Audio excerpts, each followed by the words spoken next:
Hello students, আমার চ্যানেলে তোমাদেরকে স্বাগত। শুরু করছি ক্লাস 11 ফার্স্ট সেমিস্টারের একটি ভূগোলের ক্লাস। তোমরা দেখতে পাচ্ছ তোমাদের সামনে রয়েছে রায় মার্টিন ক্লাস 11 ফার্স্ট সেমিস্টারের প্রশ্নবিচিত্রা। তো আমরা কিন্তু এই প্রশ্নবিচিত্রা থেকে কিন্তু আমরা ক্লাস 11 ফার্স্ট সেমিস্টারের ভূগোলের অধ্যায়ভিত্তিক এমসিকিউ ক্লাস করছিলাম। তো প্রথম থেকে শেষ পর্যন্ত ভিডিওটা দেখবে। আরেকটা কথা তোমাদেরকে বলে দিই, আমি কিন্তু তোমাদের আগামী শুক্রবার থেকে ক্লাস 12-এরও কিন্তু ক্লাস দেবো, ঠিক আছে? ক্লাস 12-এর ক্লাস এক সপ্তাহের উপরে আমি বন্ধ রেখেছি, কারণ ক্লাস 11টা একটু দেরি থেকে শুরু হয়েছে, সেই কারণে, ঠিক আছে? তো ক্লাস 12 কিন্তু আবার শুক্রবার থেকে তোমরা ভিডিও পেয়ে যাবে, ঠিক আছে? তো চলো শুরু করি ক্লাস 11 ফার্স্ট সেমিস্টার রায় মার্টিন প্রশ্নবিচিত্রা থেকে ভূগোলের অধ্যায়ভিত্তিক এমসিকিউ ক্লাস। চলো শুরু করি ক্লাসটি। তো দেখো, আমরা আজকে পড়বো ইউনিট 4। আজকে আমরা পড়বো ইউনিট 4। ইউনিট 4-এর যে অধ্যায়টা আছে দেখো, আবহাওয়া ও জলবায়ু। আমরা কিন্তু 9 নম্বর পর্ব করে ফেলেছি। আজকে কিন্তু আমরা এখান থেকে 10 নম্বর পর্ব করব, ঠিক আছে? 10 নম্বর পর্ব, ঠিক আছে? তো চলো শুরু করি। প্রথম থেকে শেষ পর্যন্ত ভিডিওটা দেখবে, একটু স্কিপ করবে না। চ্যানেলে নতুন হলে অবশ্যই চ্যানেলটা সাবস্ক্রাইব করো, পাশে থাকবে বেল আইকন প্রেস করে রাখো। চলো শুরু করি ক্লাস 11 ফার্স্ট সেমিস্টার রায় মার্টিন প্রশ্নবিচিত্রা থেকে ভূগোলের অধ্যায়ভিত্তিক এমসিকিউ 10 নম্বর ক্লাস। দেখো, আবহাওয়া ও জলবায়ু, এটা আমরা শুরু করছি। দেখো, আন্তর্জাতিক ওজোন স্তর সুরক্ষা দিবস পালিত হয় 16 সেপ্টেম্বর।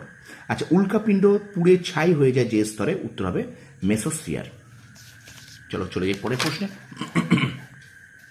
দেখো, স্তম্ভ মেলাও আছে এখানটায়। দেখো, 1-এর ডি, 2-এর এ, 3-এর বি, 4-এর সি। 1-এর ডি, 2-এর এ, 3-এর বি, 4-এর সি, ঠিক আছে? আচ্ছা, পরের প্রশ্ন দেখো, মেসোস্ফিয়ারে গ্রীষ্মকাল ড্যাশ নামের হালকা মেঘ দেখা যায় 902টি। আচ্ছা, পরের প্রশ্ন দেখো, বায়ুমণ্ডলের ওজোন গ্যাসের ঘনত্ব পরিমাপক একককে বলে ডপসন। কি বলে? ডপসন বলে, ঠিক আছে? ডপসন। পরের প্রশ্ন, আচ্ছা, বিষমমণ্ডলের অন্তর্গত স্তরটি হলো পারমাণবিক অক্সিজেন স্তর। পারমাণবিক অক্সিজেন স্তর, অক্সিজেন স্তর, পারমাণবিক অক্সিজেন স্তর। দেখো, তারপর দেখো, প্রদত্ত চিত্রটি কোন বায়ুমণ্ডলীয় অবস্থাকে বোঝায়? এই যে চিত্রটা দেখতে পাচ্ছ, কোন বায়ুমণ্ডলীয় অবস্থাকে বোঝায়? তো এখানে উত্তর হবে কিন্তু এখানে বৈপরীত্য উত্তাপ। ওকে, পরের প্রশ্ন,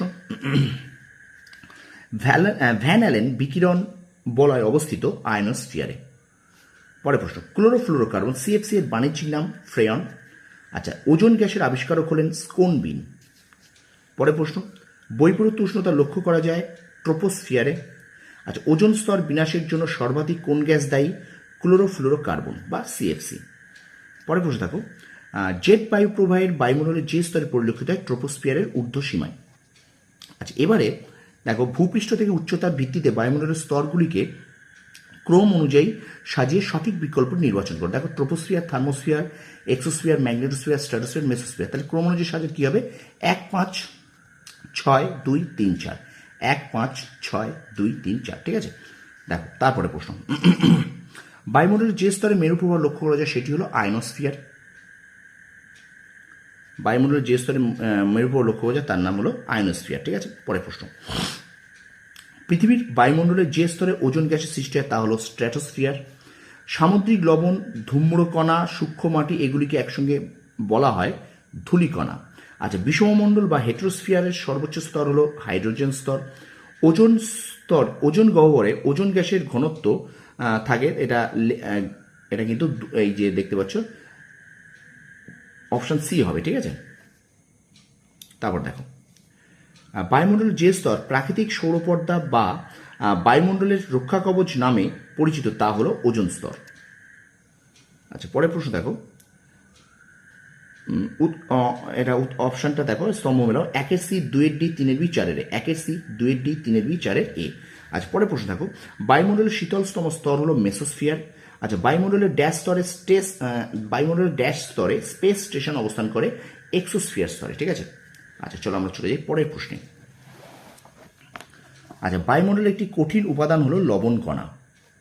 দেখো, এখানে বিবৃতি এবং কারণ আছে, তোমরা বিবৃতি কারণটা একটু পড়ে নাও। আমি আর পড়ছি না বিবৃতি কারণটা। এখানে উত্তর হবে কিন্তু এ ও আর দুটোই সঠিক, এবং আর এর সঠিক ব্যাখ্যা, ঠিক আছে? পরের প্রশ্ন, বিবৃতি কারণ আরেকটা আছে, দেখো, এটাও তোমরা একটু পড়ে নেবে। আমি ভিডিও যাতে বড় নয় সেই কারণে এগুলো পড়ি না।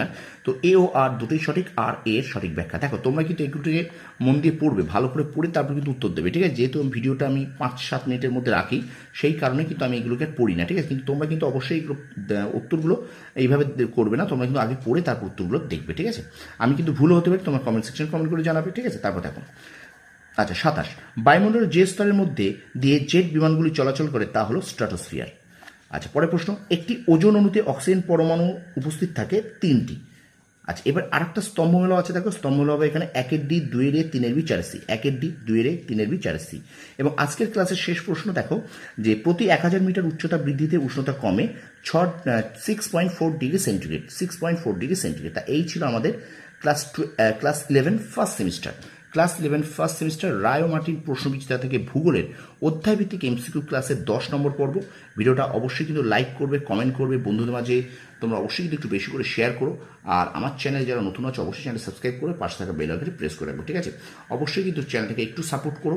আশা করি তোমাদের ক্লাস 11-এর আমি এই অধ্যায়ভিত্তিক এমসিকিউ ক্লাসগুলো শেষ করে দেবো, মানে ভূগোলের রায় মার্টিন প্রশ্নবিচিত্রা থেকে, এবং তারপরে কিন্তু আমি তোমাদের মডেল সেট যত তাড়াতাড়ি সম্ভব করা শুরু করবো, ঠিক আছে? সুতরাং অবশ্যই প্রথম থেকে শেষ পর্যন্ত আমার সঙ্গে থাকো, 11-এ তোমাদের রেজাল্ট ভালো হবেই আমি আশা করছি, ঠিক আছে?